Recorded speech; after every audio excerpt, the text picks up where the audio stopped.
नमस्कार सर, मेरा नाम राजू है। पिछले वीडियो में हमने देखा था कि कैसे कुम्हार के घड़े को मोगेम्बो ने सारा खरीद लिया था और ऐसा चलता गया। 40 साल की ज़िंदगी में मोगेम्बो ने हर बार उनको लूटा है और लूटते लूटते इतना लूट गया कि पूरी तरह से ये दिवालिया हो गए। 40 साल के बाद जब उनका नेक्स्ट जनरेशन आया, नेक्स्ट जनरेशन आने के बाद उन्होंने उसी बिजनेस को कंटिन्यू किया और अब सिर्फ घड़ा ना बना के सुराही, गिलास, लोटा, मग, प्लेट सारे चीज वो बनाने लगे और धीरे धीरे नेक्स्ट जनरेशन भी अमीर बनना शुरू हुए। इस बार भी मोगेम्बो को कुछ ना कुछ करना है, पर वो सोचते हैं कि पिछले बार जिस तरह से इन लोगों को बेवकूफ बनाया, इस तरह से तो काम नहीं चलेगा। तो उन्होंने एक दूसरा ऑफर उनको दिया कि आप छोटे से घर में रहते हैं, इतना पैसा कमाते हैं, फ्यूचर अच्छा है आपका, काफी अच्छा अच्छा चीज बनाते हैं, तो आप छोटे से घर में क्यों रहते हैं, एक बड़ा सा आलीशान फ्लैट खरीदिए, उसमें रहिए। और उस फ्लैट का कॉस्ट मात्र 60 लाख रुपया है।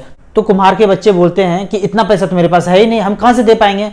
कोई बात नहीं, आपको 60 लाख रुपया एक बार में नहीं देना है, मात्र 30,000 रुपये पर मंथ देना है और इसको आप आराम से रहिए इसमें। इसके साथ एक आप कार भी खरीद लीजिए और उसका मात्र आपको 10,000 रुपये पर मंथ देना है। तो बोले नहीं, मैं ये भी नहीं कर सकता हूं। तो बोले कोई बात नहीं, आप पैसे मत दो, जो आप सामान बनाते हो, घड़ा, सुराही, गिलास, इसमें मुझे 30% का हिस्सेदारी दे दो। मान लो साल में आप 1 लाख घड़ा बनाते हो, 30,000 घड़ा जो है उसका पैसा जितना भी होगा वो मेरा होगा। तो आपको पैसे नहीं देने, जो घड़े बने वो घड़े मुझे दे देना।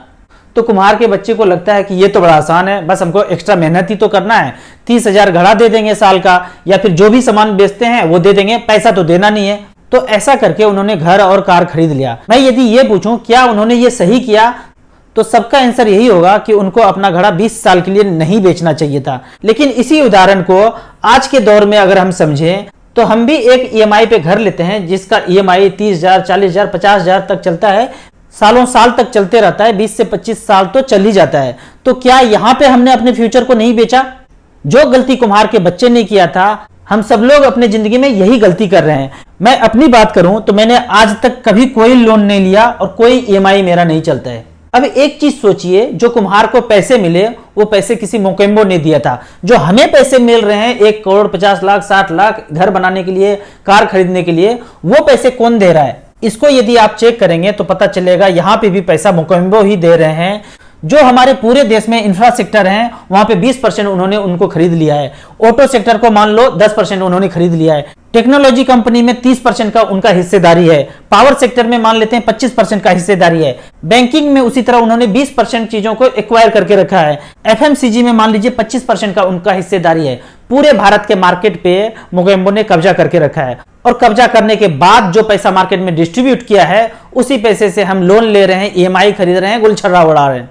इस पूरे वीडियो का सार यह है कि आपको कभी भी ईएमआई पे, लोन पे कोई भी चीज नहीं खरीदना है। जब पैसा आएगा तब लेंगे। मैं एक छोटा सा कैलकुलेशन दिखाता हूं कि जिंदगी में 30,000 रुपये पर मंथ का ईएमआई न लेके उसको इन्वेस्ट करते रहे और ऐसा 20 साल तक करे, मात्र 15% के रेट से 72 लाख रुपए पैसा इन्वेस्ट होगा और वैल्यू बनता है 4.5 करोड़ रुपया। ये 4.5 करोड़ रुपया किसी के जिंदगी में नहीं है, क्योंकि उन्होंने लंबे समय में ये कैलकुलेशन ही नहीं किया है। कैलकुलेशन करने के लिए आपको StarSIP.in के मेरे वेबसाइट पे जाना है और वहां SIP वन टाइम पेंशन को कैलकुलेट करना है। कैलकुलेट करेंगे तो आप ईएमआई के जाल में नहीं फंसेंगे, मोगेम्बो के पैसे से आप अपना घर और कार नहीं खरीदेंगे। अगर वो कुम्हार अगल बगल के आसपास के बंदों से पैसे लेके अपना घर बनाते तो उनका पैसा उसी समाज में रहता, लेकिन उन्होंने पैसा मोगेम्बो से लिया तो हमारे देश का पैसा बाहर जा रहा है। आपको इसी तरह इन्वेस्टमेंट के बारे में कुछ जानना है और यदि आप ऑफिसर हैं तो मेरे नंबर पे आप मुझे व्हाट्सएप कर सकते हैं। आप अपने ऑफिस में, ट्रेनिंग प्रोग्राम में, वेलफेयर मीटिंग में आप हमसे ऑनलाइन फाइनेंशियल एजुकेशन का क्लास करा सकते हैं।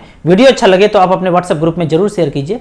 Thank you so much. जो लोग मुझे यूट्यूब और फेसबुक पे देख रहे हैं, मैं एक म्यूचुअल फंड डिस्ट्रीब्यूटर हूं। मुझसे जुड़ने के लिए आपको दिए हुए लिंक में ऐप में रजिस्टर करना है। रजिस्टर करने के बाद आप मुझसे पूछ सकते हैं कि किस किस म्यूचुअल फंड में आपको शुरुआत करना चाहिए।